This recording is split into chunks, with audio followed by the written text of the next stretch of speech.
We are two guys, one cup. It is, what is it? It's Monday, the 6th of July. Everyone relax. This is Two Guys, One Cup, an AFL adjacent podcast. My name is Charlie Clausen, and I am joined this week by, 2 weeks in a row, we've had serious football journalists on the show. This is a particularly pertinent episode because I'm joined by Rohan Connolly, not only one of the best sports writers in Australia, but a dyed-in-the-wool Bombers fan. It was not intentional for me to get you on after the Saints played the Bombers yesterday, but I'm glad you are here. Don't believe a word of it. So, Ro, I mean, I've had like Marnie Vinyl on the show earlier this year. She's a Bombers fan.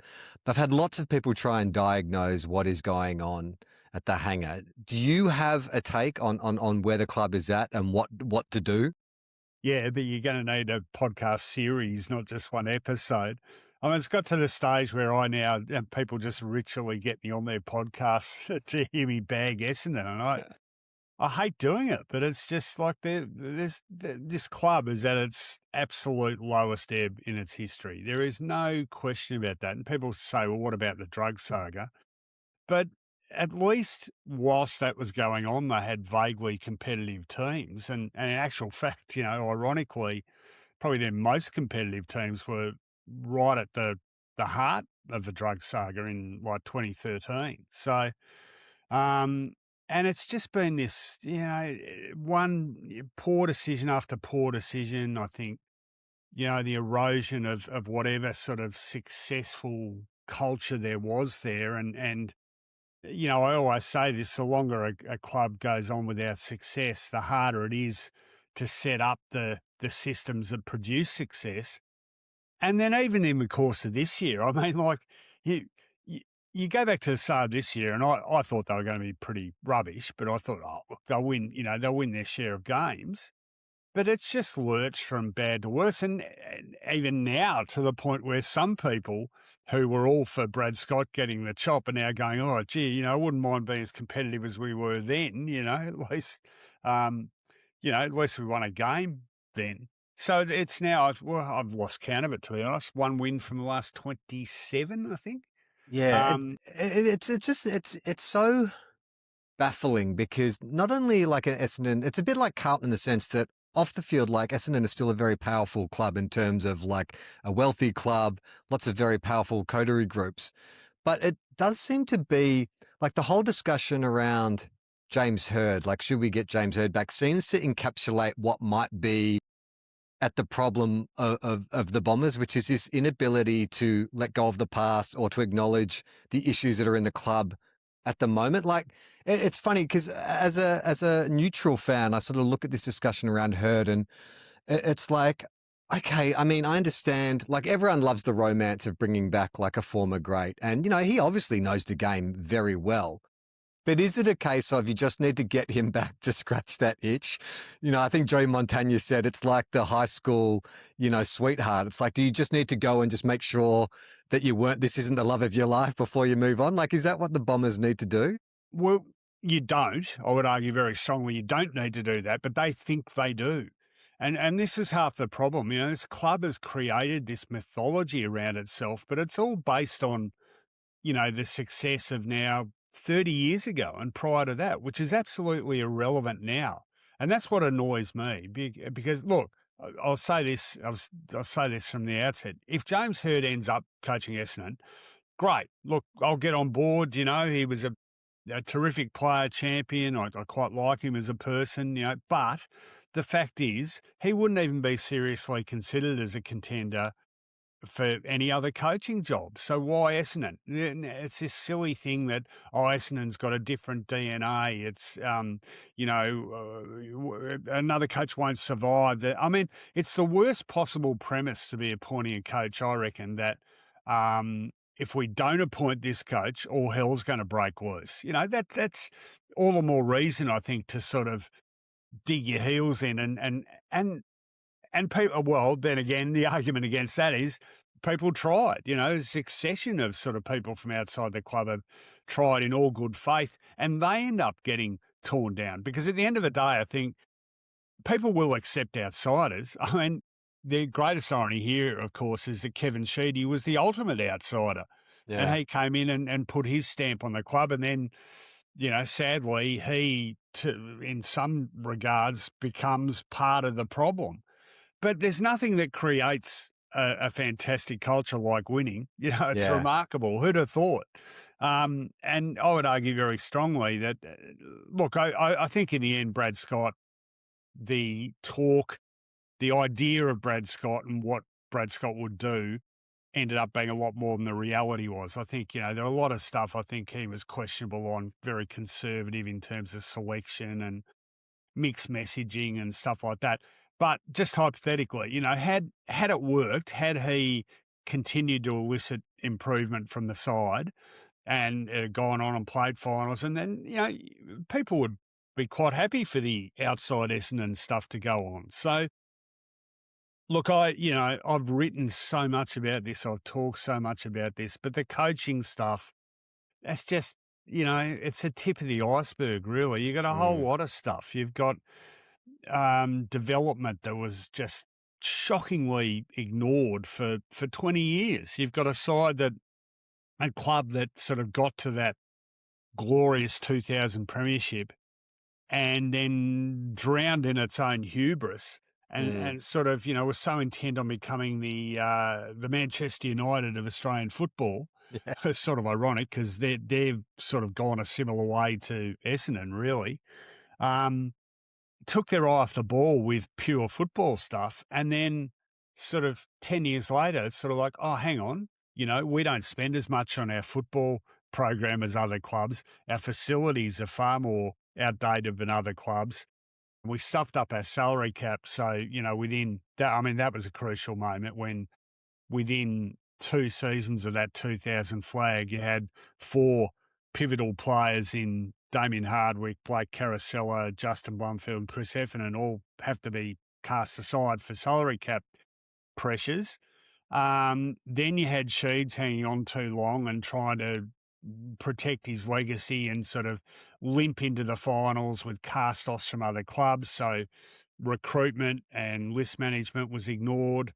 And then what the less savoury stuff, obviously the drug saga, shocking, but the biggest thing out of that for me is it just shows you the extent to which the club wasn't really being effectively run. There weren't enough checks and balances on various arms of the club.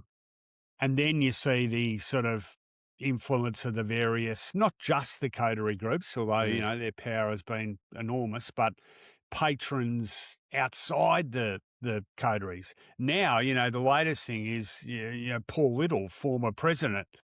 Okay, he's not president anymore, but he still wants his fingers in the pie and he still wants to pull the strings. And then there's this group. And then, we haven't mentioned, someone who I've jousted with on several occasions in recent years, Adrian Dodoro, the fact that he occupied positions as recruiting manager and list manager for 27 years with what you'd have to say were fairly mediocre returns. Well, I was going to ask you about that because my memory of the Bombers coming out of the drug saga after they'd served their penance, the players had been suspended and that you got your full list back, is they went on this kind of recruiting spree where you're getting in like your Dylan Shields and players like that. And it felt like, the Bombers have hit the ground running. Like I remember there being a lot of positivity around the Bombers coming out. Was that how it felt from your point of view? It was a pivotal moment at the end of 2017. So 2016, they had to play with the top-ups and then all the suspended players came back. They made finals in 2017. It was a fairly successful season, but they got absolutely blown away by Sydney in the elimination final, not for the first time, and objectively you had to look at that and say this list is still a long way short. So which way do you go? Now, I know someone quite well who was sort of intimately involved at that stage, and they and others were pushing very, very strongly the line that we're not good enough. We need to trade bravely. We need to draft heavily and really top up our bottom end of young emerging talent. Essendon chose to go the other way. They traded out early draft picks and they picked up, well, in 1 year it was Jake Stringer, Adam Sard, and Devon Smith. And the following year, Dylan Shield. And then the next, that didn't, really short term. Actually, Devon Smith won a best and fairest, and then he did his knee and didn't fire a shot. Sard wasn't bad. Stringer wasn't bad. But it wasn't enough to take them the next step. And then, of course, the next pivotal thing, I guess, is they finally get 3 top 10 draft picks in 2020. But it's in a year when there's no junior football played because of COVID. Right, COVID, Everyone's picking blind. And the 3 picks from that draft were Nick Cox, who you'd have to say, he's had concussion issues and whatever, but is a bust. Archie Perkins, who I actually fired off a catty tweet about yesterday because the guy's now played 120 odd of the most vanilla, ineffective games you've ever seen. And Zach Reed, who's had ridiculous injury problems, and it looks like it's made him less a player. He makes bad mistakes. He's not physical enough. So you've got picks 8, 9, 10 in a draft who at this stage you'd say are all busts or borderline busts. The pluses they've had in recruiting have tended to be, mid-season supplementary picks, mid-season picks like Sam Durham. Nick Martin, he was picked on the eve of the season. Durham was a mid-season draft pickup. They're almost by accident.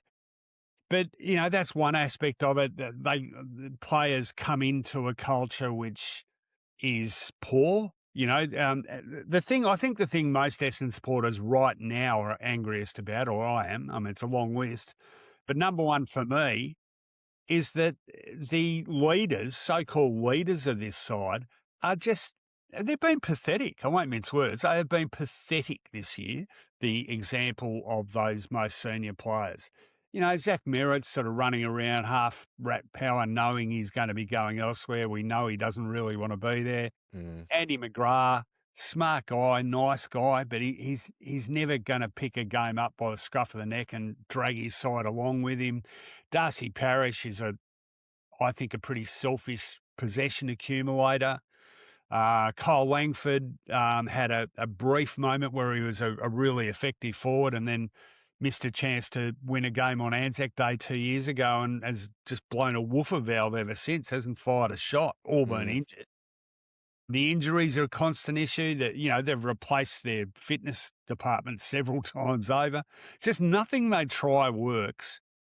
And in the end, it's this sort of vicious circle where people get impatient and start, picking away and stabbing backs and whatever, and the unrest starts. And then with the Herd thing, for example, all it takes is a little bit of failure and a little bit of unrest for people to go, what about Herd? What about Herd?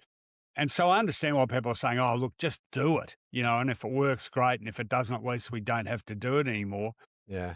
But frankly, and we haven't even touched on the boardroom and the executive stuff, because I think that's a joke as well, to be quite honest, at the moment. Yeah. Dean Solomon was on the board. He got catapulted into an assistant coaching position out of nowhere. Now he's coaching the side. Now there's a fair chance he might end up senior coach, even though this side has to return, half a dozen of the worst performances you've ever seen. It shouldn't even be being considered. So this whole club is absolutely dysfunctional. And I, as a supporter, I've got to say this, I would be quite happy. It won't happen. They won't have the guts to do it. But I reckon if the AFL is fair dinkum, they should probably think about stepping in and going, we're taking over the administration of this club. We don't think you're good enough or competent enough to get yourselves out of the mess. They've done that with Sydney, they've done that with their own sort of clubs. Would they ever do it with a big establishment club? Well, they maybe only if it looks like that club is never going to get out of the funk it's in. And right now, I'm 61, Charlie. I don't reckon I'm ever going to see Essendon make finals again, let alone win a premiership, and that saddens me. Well, at least you've seen a flag. I'm almost 50 this year. I'll turn 50 next year, and it's like, I had a Cheats from Type Media was on the show a few weeks ago, and he's a Pie supporter, and he said something where he's like, every season you've got to think you can win the flag, And I said to him, I've never gone into a new season. Even in 2009, 2010, I never went into a season thinking he can win the flag. But it's concerning because the game is growing and it's getting bigger. Tassie's going to be coming in. They're talking about maybe a Darwin team as well. So if you are at the bottom now, it's hard to claw your way up. And this idea of or just change the coach or just get a new president or whatever. Look at Carlton. I mean, Carlton have tried every single formula of coach. They've tried the Messiah. They've tried the untried coach. They've tried the stats guy. They've tried whatever, and nothing seems to work until they get their holdover coach, and it's like now they feel like that they can't give him the job because they said that they wouldn't. It's like they're stuck in this really weird position. Well, it's also in his case. I love Josh Fraser; he's a lovely guy, and I couldn't be happier for him. But I think in Carlton's case, there's also this fear that the last few times interim coaches have come in, done well, and ended up getting the job full time, and hasn't worked out well. Yeah. In fact, there's been a few disasters. I think David Noble might have fallen into that category. Reece Shaw at North Melbourne. Jeff Geishan back at Richmond. Unleashed the Geish. That didn't really work out. So But 7 in a row, though, suggests more than just a new coach bounce, right? Like that suggests this is a sustainable game plan that they have, whatever he's unlocked. It's funny, I heard Brett Voss being interviewed on the Unplugged podcast, it's the Saints podcast, and they were asking him about what's it like seeing Michael go through, this second coaching stint. And he was saying, well, I think Michael could take a bit of pride in the fact that like he knew the team could get there. It was just, he built like 75% of it to get. And I'm like, I don't know that is the case that Michael Voss got him almost there. It just took another like tweak to get them to play in the footy they were. I think it took an entirely new coach with a new view and a new system to get Carlton playing the way they. Well, yeah, systems are a funny thing. I find them often hard to decipher. Yes. Honestly, people can say it, but if I watch Carlton on TV, Carlton play a game under Voss and then a game under Josh Fraser, you've got to look pretty hard to see the differences. I think in a lot of cases, it's just things like, player A thought he wasn't getting a fair go under Voss, and, the replacement comes in and gives him a bit more freedom, so he responds more, so that improvement on an individual level is elicited. Is that because the coach is good, or is it just because this guy isn't cracking the sads anymore because he feels like he's getting more of a go? This is the whole thing with coaching, and coaching appointments. It's so, there's just this calculated risk about so much of it. And, it's interesting too, like clubs, fashion in football, there's such a sheep mentality. So right until recently, clubs have been all for appointing independent panels to help appoint the coaches. And now everyone's gone away from it. Now Essendon are doing it all internally. Carlton's doing it all internally because the last few times they've gone the independent route, the appointments haven't worked out. So we've got to do something different. But, you might get a coach who's technically adept, is a good communicator, but you put him in that position in the heat of battle and it doesn't quite come together. Yeah. Or you might get a guy who's deficient in some areas, but his prowess in other areas more than makes up for it. Like say, for example, Craig McRae, he's clearly been a fantastic appointment for Collingwood. I remember speaking to plenty of coaching types when he was in the running for that job, and they said, look, he's not necessarily a strategic coach. He's not great at sort of pulling rabbits out of the hat, but a great communicator. Luke Beveridge, similar sort of thing. So some of Chris Fagan. The fact that I love the fact that we're now seeing more guys who haven't played at senior level. Yeah. Not only being appointed, but succeeding. Chris Fagan's the poster boy for that, isn't it? The thought even 20 years ago, well, actually after Carlton, it didn't work out for Wayne Britton because he was one, and then Brendan Bolton. The fact that Chris Fagan can come in and do what he's done and, distinguished footy career in Tassie, coached, at lower levels, spent a lot of time around Melbourne and then Hawthorn, which I guess, swinging back to Essendon, that is probably something which is an argument for James Hird, because, it's easy to say, look, he hasn't coached at senior level for 10 years, but he's remained around the game. He's got good contacts. He talks to people. He watches games with an analytical eye.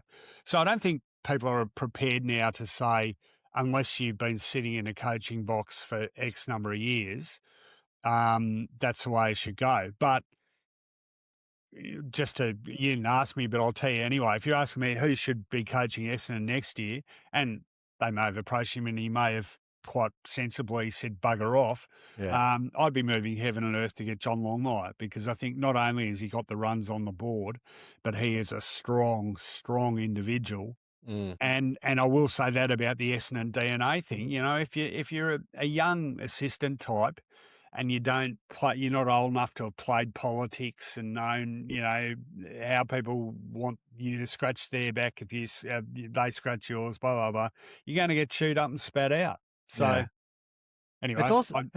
It's also like the appointment of a coach to a specific club. Like, there's no one size fits all. Like, that idea of a trend of like appointing this kind of coach, like, especially in the modern game, like 30 years ago, it was pretty, like the parameters of what a coach did and the definition of his job was pretty narrow, right? Like, you come in, you set standards, you strategically do this, blah, blah, blah. But now, because of mental health and the way the game's evolved and the way society's evolved, is they have to be like managers, and they have to have personal relationships with all the players, know which players to push, which players to back off on. So like Fagan going to Brisbane, like at the start, it may have seemed like, oh, this is crazy. Like, this guy is pretty much untried. He's, got a good pedigree as an assistant, but he went to a club that was jam-packed with high draft picks. Like, the talent wasn't in question. It was how you could create a narrative and how you could mold these young men into an elite unit, which he did. But that might not work at every club. That might not have been right for Collingwood or Hawthorn or wherever else Fags could have gone. And it's just interesting because I feel like with the Bombers, like I heard Dean Solomon before the game yesterday say, look, the easy thing for me to do would be just to let them play with flair and just play all out attack. But we're trying to sort of ground defensive mindset. And that's what most people will say, is you've got to get your defense right and then you can go into attack. But then you look at what Stephen King has done at Melbourne, and granted, Melbourne's list is much, much better. But the freedom with, like, I don't know where you picked Melbourne ending up at the start of the year, but I was like, oh, they're probably bottom 4. And then to see them on the weekend, like that first half against Hawthorn was like nothing you'd ever imagine happening. Yeah, I'm loving watching Melbourne. Honestly, what I thought about Melbourne, I thought they'll probably struggle, but they're an interesting watch. And then I watched they had the game against North Melbourne, which was the pre-official practice match, and they looked great. And then they had a match which was abandoned in the end against Richmond. I'm trying to remember why it was abandoned, but they looked really good in that. And I just thought, gee, there's something here. And I like their kids, they've got some good kids. I've really liked, he's been there a couple of years now, but Caleb Windsor. And then you got Harvey Longford and Langford. And the guys they brought in subsequent to that. Yeah. And also Max Gawn just finding another level. Like, he's got to go down as one of the greatest ruckmen of all time, right? Like what he's doing now at his age is unbelievable. Yeah, absolutely. And then what was seen as a blow, losing Petrarca and Oliver, actually becomes, it's hard. You shouldn't say positive, but a bit of a circuit breaker. I just think it takes the shackles off other guys, gives them a chance to show their wares, and so they respond. And this is what happens. You create a wave, and it just builds on itself. You bring in Jack Steele, like a former captain of another club. He brings some leadership to the midfield. Yep. Like, it's all they did it right. Like, that's the simple answer, is that they took a gamble by offloading those players. But then Like the Petrarca and the Merritt situation are kind of similar. Like after that injury that Petrarca got, you just got the sense that he fell out of love with the club, that he felt Yeah. that was mishandled and that, you know, he's a professional and he's obviously going to, like Merritt is a professional, but it's that age-old thing where when someone wants out, you don't hold them in. And it was interesting hearing Brad Scott talk after he was sacked or after he quit, where he talked about like, I would have let Merritt go. And I'm like, well, that's all well and good now. Like Yeah. like 6 months later. I don't even know why he bothered commenting on that. Like what that Well, does for Bombers fans or I'll put my hand up there. I mean, when it came up initially, my response was no. They need to fight to keep him because I just thought, you know, greatest indictment on Essendon's playing stocks is the fact that Essendon coaches themselves at the start of last year, I think, sat down and drew up their top 100 players in the AFL, and there was one Essendon player in it, and it was Zach Merritt. So I just thought if they let him go, there's going to be nothing there. But in retrospect, I think things have got so dire that having let him go probably wouldn't have made that much difference. I mean, it would have picked him up a couple of or three decent draft picks. Easy to be wise after the event, of course. But on Petrarca, no, definitely looked like he fell out of love with him. And then they were expending so much energy and resources and keeping Clayton Oliver on the straight and narrow. yeah. I guess that's sort of what it's about now, isn't it? It's about, in list management, it's about getting ahead of the curve, sort of anticipating the downturn before it happens. Yeah. And the other great skill there is to keep regenerating your list whilst remaining competitive. And The Geelong Sydney formula. Geelong and Sydney are so much the poster boys for that. I would say Hawthorn to a lesser extent. I mean, that they showed a lot of courage in sort of offloading Mitchell as a player. And Come on, mate. As a Bomber supporter, don't be giving props to Hawthorn. That must eat you up inside to even say it. Yeah, no, my days of hating other clubs are long gone. Okay. I'll tell you one thing, following a club which has just turned into a basket case, it just it kills your passion for the club. It really does. It's just I hate it. I hate the fact that I am, but I'm so disaffected from Essendon. And it's not just the losses. It's just I am so sort of contemptuous about so much that has gone on in that place. And maybe I'll write a book about it one day. That's the challenge, though, of loving anyone or anything, right? Is like when you dedicate your heart to something and they let you down, like it hurts. But if you don't dedicate yourself to it, like then you don't get the reward. And I mean, look, you're talking to a Saints fan. Like we live in constant delusion. I think we're just so scarred now. Like we have so much scar tissue over our entire bodies, Saints fans, that nothing can really shock us. Like nothing real. Like we could finish bottom 4 this year. And I'm like, okay, it's another season. I've started applying that ethos to other areas of my life. So relationships, for example, you put your heart and soul into it, and it doesn't work out, and that's a rather sad analogy. Yeah, but you can't burn your membership when you're talking about a friendship or a marriage or something. Got a bit of recent experience on that score too. So yeah, right. Yeah. We talked about Clayton Oliver. Like that seems to be like if there's a win-win. So Melbourne move him on and get a younger midfield going or get some draft picks. But Clayton Oliver's playing pretty good football. He's had a really good season, and the Giants. Like you look at the injuries they've had this year, the fact that they beat Freo, look, probably Freo were due to drop one. But I look at the Giants and go, I reckon they're going to be fine. I think that this year is just the year that they had to have. Like it's just been an insurmountable amount of injuries. You can't have 10 of your best starting lineup out injured. And I mean, the fact that they're even still in the mix for a wild card is a pretty good achievement. But I reckon there've been a frequent topic on this show this year about the Giants because I do worry about their future in the competition just with the crowds getting in, but I do admire them as a football club. I think as an organisation that there's a lot to like about the Giants, and Canberra is a really happy hunting ground for them.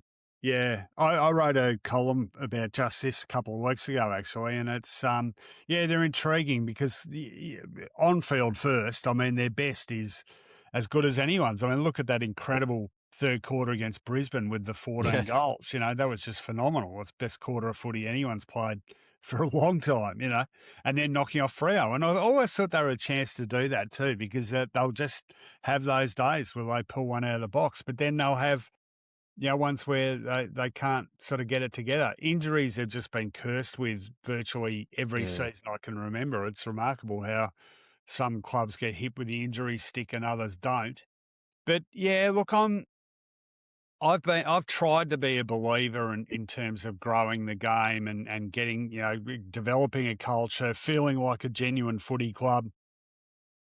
But I'm sort of, the longer it goes on and the, when the crowds remain pretty ordinary, I just think, well, gee, they've been around now.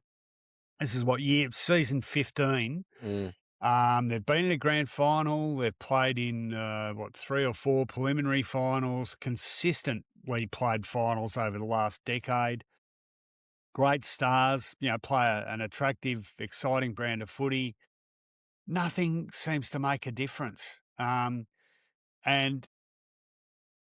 Gold Coast, a little bit similar too, I think, you just get to the stage where you think, well, if even success doesn't really translate into numbers, how's this thing ever going to work? Or do we just have to settle for it always being a bit of an afterthought and a sort of a secondary status team, which obviously isn't what the AFL wanted. So Yeah. that's part of my concern for the game in the bigger picture sense, appealing to further generations, that we have, I just wonder if we've reached our sort of peak in terms of ability to attract more people. I'm quite sympathetic to the AFL in this sort of quest to appeal to different racial groups, talking about India particularly. And Andrew Dillon's talked a lot recently about needing to appeal to the Indian community and the Chinese community, because they're the two biggest sort of ethnic groups that have changed Australia in the last 20 years, and neither of them, I'm shocking stereotyping here, but really it looks like neither of them are overly interested in our Indigenous game. And, I sort of bowled this. I wrote a column off the back of the World Cup the other week, actually, just saying that one thing I feel like soccer does better than football is inclusion. It makes people feel like they're on board, particularly the Socceroos. But it's also it's actually the game itself, though. Like, if you've ever taken a friend to see a game of AFL, Aussie rules, and they're from overseas and they have no idea, like, it is the hardest game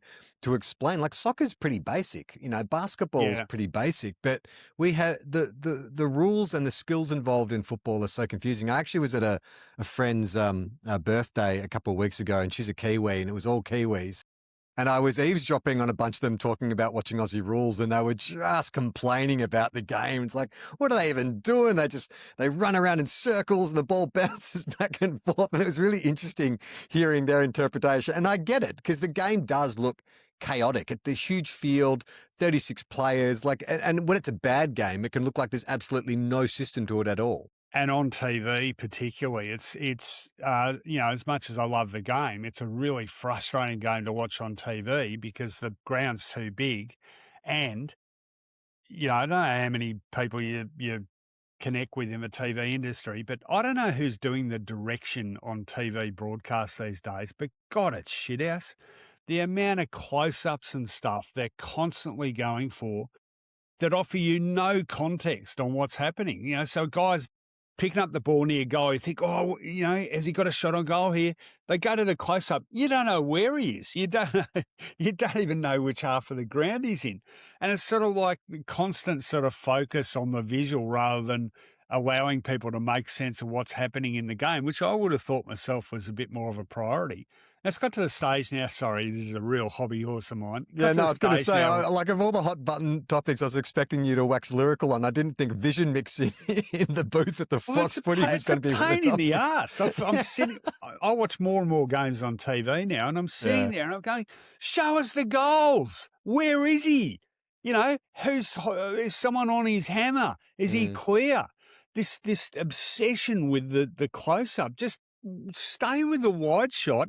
Go to the close-up when there's a replay or something, like isn't the fundamental aim to show people what's happening? But it just goes to your end to making an already hard to decipher game even more indecipherable. Yeah.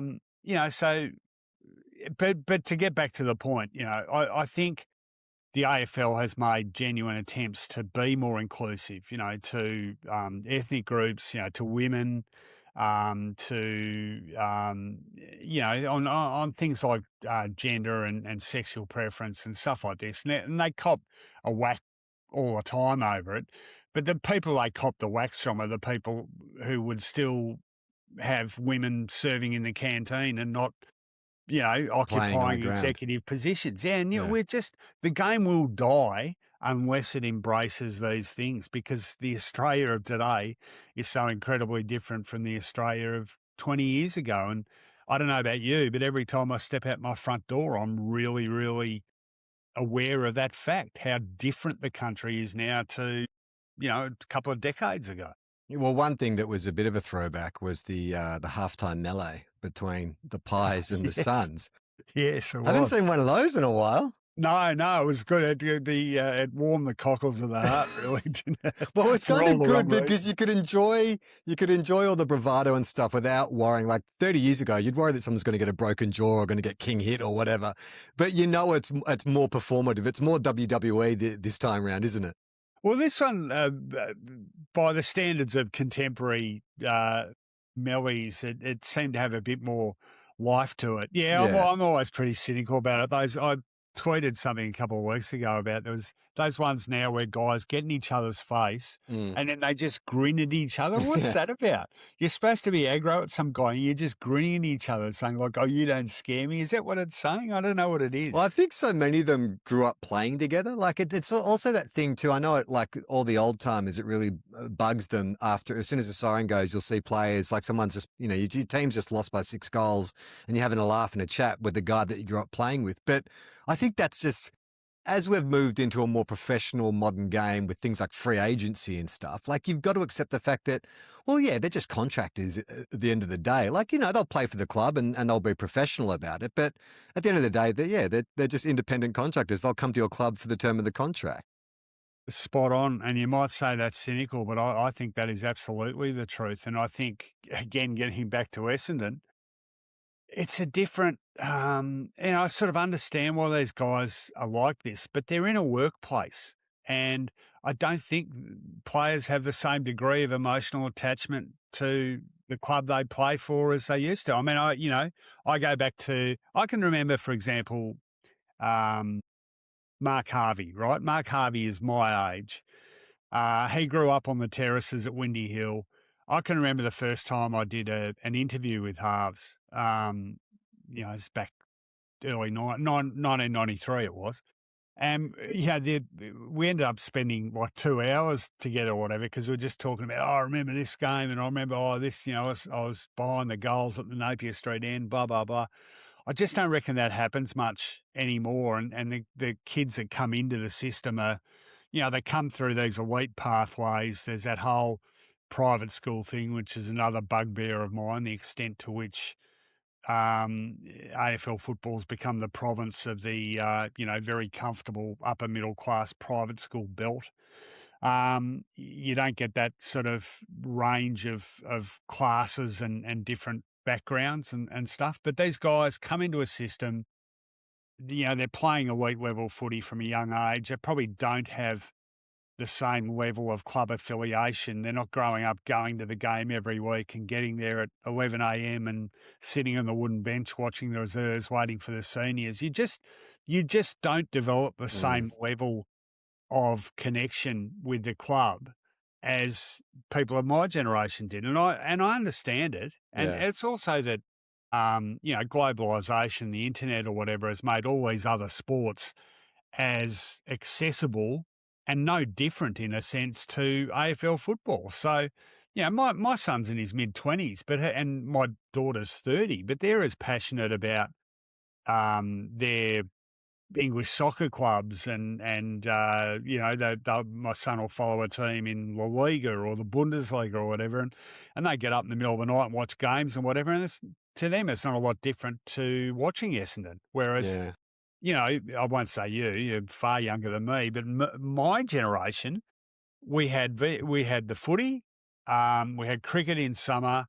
Beyond that, into global sport, the only other things we got on TV that were from overseas sport-wise, we got the big match, which was one game from the English First Division, which we'd get a week and 2 days after it was played, and Pot Black, which snooker, which was massive on ABC on Monday nights with Eddie Charlton and Ray Reardon and these guys. It was massive. And then Channel 7 had TV ringside, the boxing and stuff like that. But essentially it was footy and cricket. I was a bit different with the soccer thing in that my mum had a lot to do with South American groups, and I ended up in my mid-teens. I played footy as well, but I ended up playing soccer with a bunch of Chilean kids, and that was a great cultural experience. But it really sort of honed my love of soccer as a sport as well. Geez, I'm going all over the shop here. Sorry. No, this is the show. This is what we do. It's interesting. Like you bring up a good point because, like, even you're right. Like in the modern game, where the players are ultra professional, and a lot of them will just keep taking short-term contracts till they get to free agency, right?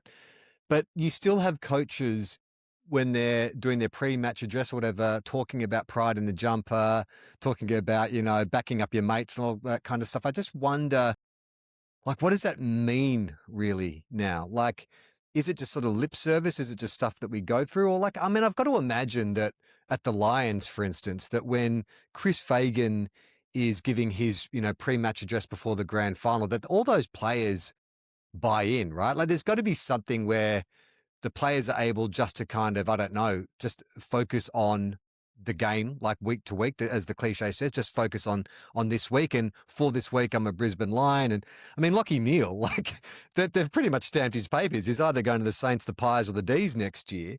But you wouldn't, that's not going to change the way he plays his footy. I mean, he's a professional, but it is interesting, right? That you can't sort of lean back on maybe the old tropes of motivation as a coach. No, absolutely. I think when they talk about pride in the jumper, and I'm not sure if anyone even uses that phrase anymore, but the connection I think you're trying to forge is that between the playing group. Yeah. And that's why it's such a big deal. Now, the most successful playing groups of the modern era have been those which have largely stayed together and often foregone the lure of more money elsewhere to stay together. Those Geelong guys between 2007 and 2000, and you saw it with Richmond in their dynasty era, and you see it now. I think Hawthorn looked like a really connected team. I think the Pies definitely, like that melee. I think a lot of it, they cleared the bench for that. I think Braden Maynard Pies are connected because they're so old. They know if they don't stay together, they're going to be playing super rules. So. Yeah, that's right. But they do I think that's Craig McRae's kind of great skill as a motivator was creating this, changing the sort of culture of that club. And going from Nathan Buckley, who it seems like was a good coach and set great standards, but maybe wasn't as personable or as good as fostering connections. Whereas, that club now, even though they're probably on the downside of their successful period, like they still seem to, like when you hear each player being interviewed after the game, whatever, they still talk with that same kind of unity. Like there's clearly some media managing going on, but I feel like it comes from Craig McRae. I feel like the way he talks about opportunity and, always like they were the modern Collingwood before they won that flag, when they were the comeback kings, when you just could never rule them out. Like what an incredible, mythology or bit of lore to weave into your footy club is that you can't ever count us out. We're never down and out. Like I always think of Collingwood, no matter what list they have, as being a backs to the wall kind of side. Like going into this game against the Gold Coast, I'm like, they're probably going to win this away from home against a younger, more talented side. That's the perfect conditions for Collingwood. And sure enough, they just pull it out and they do exactly what Collingwood do. Well, no, spot on. But I would argue they've done that forever. I agree with all your comments about McRae v. Buckley, but I would say even going back to the Mick Malthouse days. So remember when they made the 2002 and 2003 grand finals against Brisbane, and they weren't in the same ballpark as Brisbane in terms of pure talent, and yet they nearly stole that 2002 one, lost by 9 points, and that would have been.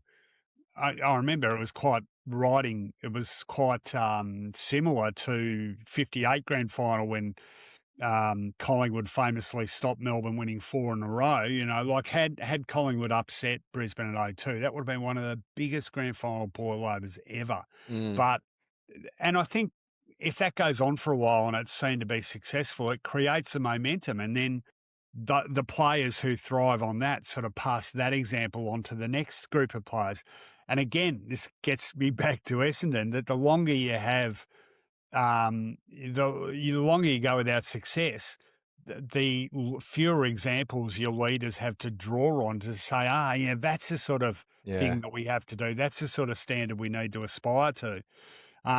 So Collingwood, look, absolutely hats off to McRae. Don't forget that too, that last year under Bucks, 21, I think they ended up, third last on the ladder or something like that. You know, from there to losing a preliminary final by 1 point, and even when they won in 23, I mean, did they? I think they did finish on top of the ladder, but won 3 finals by single-figure margins. And I think there was a fair argument they weren't the most talented team, but by oath they deserved to win the flag because they were just a brilliant team in the best sense of the word. And I think Chris Fagan has replicated that with Brisbane to an extent too, and they have the massive advantage of being incredibly talented, but also having a great sort of camaraderie as well.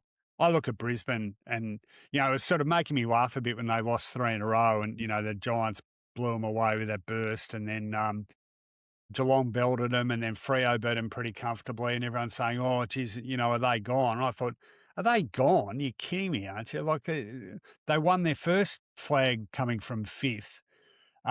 They won the and having to play 4 finals. They won the second one having to play 4 finals. They can do it anywhere. Their best is substantially better than any other team's best, I think, and that's why I reckon at this stage they're still clearly my flag tip. I would love to see Freo win it. I think they've been around for 30 years now. They've been fantastic this year. I like watching the way they play now, which wasn't always the case when they were a bit too dour. They've clicked this year. It feels like they've really clicked. They've found an attack to sort of go with that staunch defence in the midfield. But look, I'd love to see them win it. But if you said your life depends on getting the premiership tip right, I'd still be tipping Brisbane at this stage. Yeah, it's funny, isn't it? Like, more than ever with 400 footy TV shows and 400 footy podcasts and stuff like that. But all say the same thing. Or at least like everyone's looking for a hot take, which is why on this show we try and avoid any kind of hot takes. But when people were writing Brisbane off, I was like, what are you talking about? Like, it's such a long season. And like, my favorite thing is always between sort of rounds 1 to 3, reading the hot takes. Like, it's, like you can't start the season with 3 losses and then make finals. It's like, get your hand off it. Like, everyone just calm the farm. We'll just wait to see how the season plays out. Well, this is very timely you bring this up, because literally today, as we do this, I have had published for ESPN, and it'll be in Footyology a day down the track, a piece about why I now hate the wild card thing even more than when they announced it. And it's exactly what we're just talking about here. It's because you don't even have to be any good to play finals anymore. There's only 3 teams that are no chance of playing finals. We're down to round 18. That's true. And the 3 teams that are no chance of playing finals are these exact 3 teams you would have said in February are no chance of playing finals. So it's Port Adelaide couldn't win a game to save themselves. They're still a decent chance. Yeah. 10th spot, but above and beyond everything else, and people are saying, it means now that, you need to finish top 6 or... We've had these thrilling sort of races to make up the final series in previous years. In 23, Carlton, very similar what Carlton are doing this year to 23, after round 15, they were 15th on the ladder. GWS, I think around 12 were 15th on the ladder. Sydney in round 17 were 15th on the ladder. All those three teams ended up playing finals, and Carlton and GWS got to preliminary finals. That was in the context of a final 8. Yeah. Why did we need to go further? We went further, all off the back of course, the unquenchable thirst for broadcasting revenue, but also this thing that last year there was a fairly clear demarcation between the top and bottom halves of the ladder, and everyone shat themselves and went, oh no, we've got to keep interest in the season.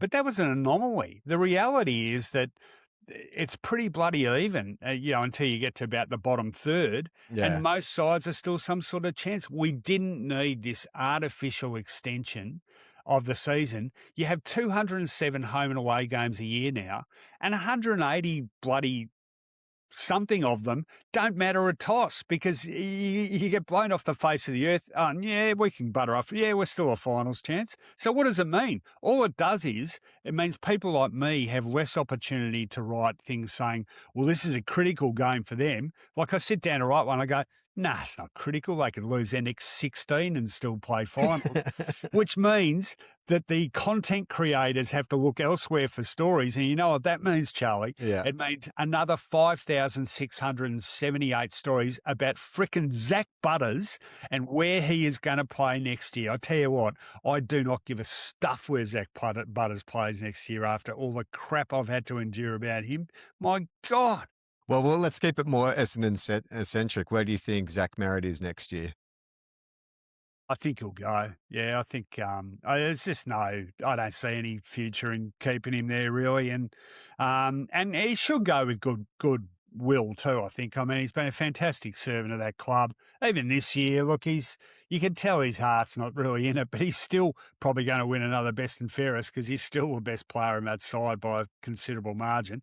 I reckon he'd probably end up at Hawthorn, wouldn't he? I mean, they need a bit more boosting in the midfield, and they're in that premiership window for several years, and he's still got, I don't know, I would have thought he's got another 3 or 4 years left in him. So he ends up there. Hopefully Essendon get at least a couple of pretty high draft choices for him, and hopefully they use them on guys that actually end up being vaguely competent league footballers. Well, I wouldn't despair too much, Ron, because Kane Corns today has doubled down in his prediction that the Bombers are closer to a flag than St Kilda. Oh, no, not this again. So when it comes to hot takes, at least you've got Kano in your corner. What's that based on? I think it's just like clicks and engagement. He's a master at just saying the most ridiculous, outrageous thing and then doubling down when he's been called out on it. Can I say this, though, Charlie? I was more sceptical than most about St Kilda this year. I think I put them 12th or 13th on the ladder. I just, it's one. I'm always a bit worried when there's a big clutch of players from other clubs coming in. Always think back to Brisbane under Vossi in 2010 when they made finals in 2009 and sort of overestimated where they were at and brought in, who they bring in. Was it Favola, wasn't it? That was that. Oh, Favola, and was it Andrew Rains and Big Cannon and not Bradford, the guy from Sydney. No, it was Daniel Bradshaw. Yeah, and it just said it blew up. I don't think that happened with St Kilda, but I looked at De Koning, bit of promise, but still bit to prove. Savani's been good this year. Savani's been really good. But he's not a star, is he? He has been good. I'm probably a bit harsh on him. Liam Ryan I love, but I a little bit old and injury prone. All those draft picks have been good. De Koning has not set the because if you take the price tag out of it, that's where it gets squirrely. It's like, well, he's not playing like a $1.7 million player, but we're definitely like our centre clearances this year. I think we're all in the top 4, so he's definitely helped us in the midfield. I think what those guys are doing really. Flanders, the one we didn't mention, by the way. Flanders, who was okay, but they're all scaffolding. I think the real improvement is going to come from your Wilsons, your Windhagers, Naz is already there, Garcia, Hall. Like, we're actually developing a really good midfield, but you need those other senior, because the problem for us is we had a real gap between our in our mid-range players. We had sort of senior players like Sinclair and Cal Wilkie who were good, and then we had young promising players, but we had no middle gap, and so like that, people knocked us for getting rid of Jack Steele, and I don't think there's any Saints fan who wanted to see Jack Steele go, but if we didn't let him go, it meant that Garcia and Hall couldn't have gone into the midfield, and now I think it was David King was saying, like, give that midfield another 30 games or so, and they're going to be really, really good. It's funny how, I find St Kilda's younger guys really intriguing, because remember early on, all the hype was about Philippou, wasn't it? But he's had shocking injury problems. Wilson looks really good. But remember, like, was it last year there was all the hype about Taru? He just can't stop getting suspended. He keeps punching guys in the twos. That will prevent you playing effective senior football. He looks like Carl Ditterich and he plays like Carl Ditterich. That's a bit of a problem. Needs a headband. Needs a headband. Big Mo as well. Yeah, I'm hopeful. I think that this year was not. I was expecting us to do better, but I think it's maybe a longer project, because those players are still all under, like, most of them are under 50 games, those young players. I think next couple of years will really tell. The challenge will be, how much longer can we get out of Brad Hill, Jack Sinclair, Cal Wilkie? Like, can they stay at the level for another 2 or 3 years? We need them to hang on. But Brad Hill, bloody hell, for a guy who's 100 years old, he still moves. So he had like 40 touches yesterday. I know the opposition wasn't much, but he looked amazing. I reckon the challenge might be how much longer you can get out of Ross Lyon. Yeah. Well, if Corey Enright doesn't take the Carlton job, maybe we can hand over to him. Well, I don't know about Ross. Like, he just moves and talks in mysterious ways. He does. He's an enigma. I've had a couple of whacks at him in the last couple of years. I'm not a huge fan of the way he conducts himself at the press conferences, but I think the hardest job at St Kilda Football Club would be the media manager, whoever has to tee up the press conferences to Ross. Jesus Christ. I don't think it's actually a person. I think it's just a marionette, isn't it? And yes, Ross. Yeah, absolutely. All right, Roko, thank you so much for doing this show. So people, is best place to check you out on Footyology? We can put links in the show notes. Yeah, Footyology, best independent football site in the country. Where else can you find me? I'm arguing with ESPN. people on Twitter, as usual. ESPN, I do 2 columns a week for ESPN, Australian Community Media. That's about it these days. But social media, like, come and abuse me on Twitter, or say good day. Help me fight the war against right-wing nut jobs on Facebook. It's always a losing battle, but you can help. And I'd just like to remind people that every Thursday on our Patreon, we do teams and tips. Come join me. We can look through the team list. We can make our predictions. It's a lot of fun. That is going to be in the show notes as well. We'll be back again next week. We've got a big inclusion. One W. Anderson will be returning to the show after a long layoff. So make sure you tune in for that. But until next week, play on, not 15. Little footy-loving dickheads, dreaming about a premiership cup. We love our clubs, but they never win. 2 flags in 100 years. The shit house. If you think we'll be insightful, clever, or just well researched, we're here to say that's not the case. We'll just go out and wing it. We are 2 guys, 1